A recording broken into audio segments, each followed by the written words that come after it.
This week's Parshas Breishis, we have Yussie Zakutinksy, we have the story of creation. The Pasuk tells us how after Hashem created Adam, so it says in Pasuk, Lo matza ezer kenegdai, that Adam did not find a soulmate, he couldn't find anyone to really connect with.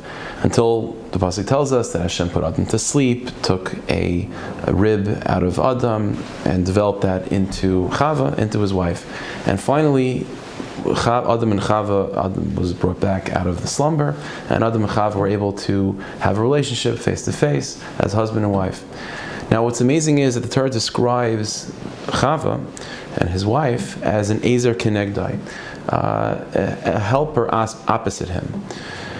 Now, that term Ezer Kenegdai is somewhat of a paradox. It's somewhat of a contradiction in terms. The word Ezer means help, whereas Kenegdai means to be opposed, which generally speaking is a word that's used when a person is attacked by an enemy, something that's the opposite of help.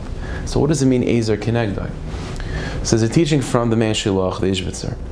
The Ishbitzer taught that this term, Ezer Kenegdai, is not just referring to Adam's wife in particular.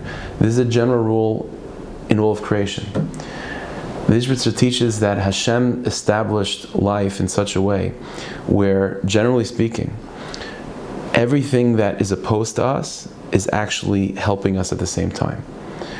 The example that's given is a famous story in the Gemara. The Gemara B'Metzia talks about how Rabbi Yochanan and Rish Lakish, two chavrusas, two great tzaddikim, they were learned together.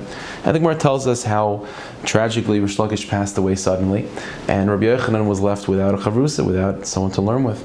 And the Gemara tells us that the students got together and found Rabbi Eliezer, who would be close enough, who would be able to learn with Rabbi Yochanan.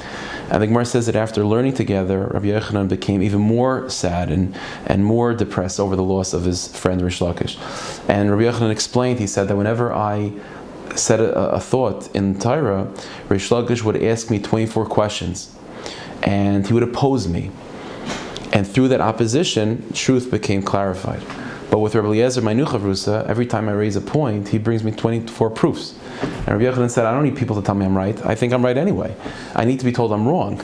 And from that opposition, truth will become clarified. Said the Ishbitzer, that's the story of life as well.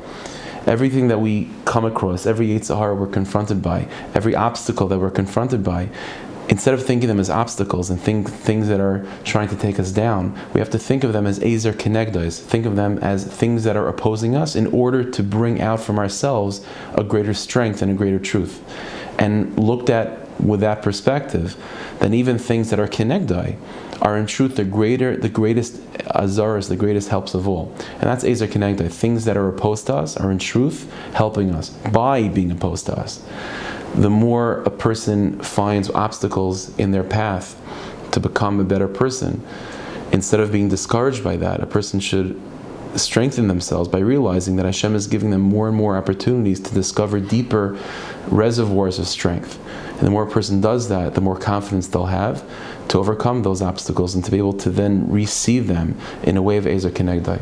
So Hashem should help that we should come into Shabbos of Menuchas Nefesh and Menuchas Haguf, and both individually and collectively see the redemption of our people. V'biyas kol tzedek, me'er v'meinu, amen. Thank you, Hashem.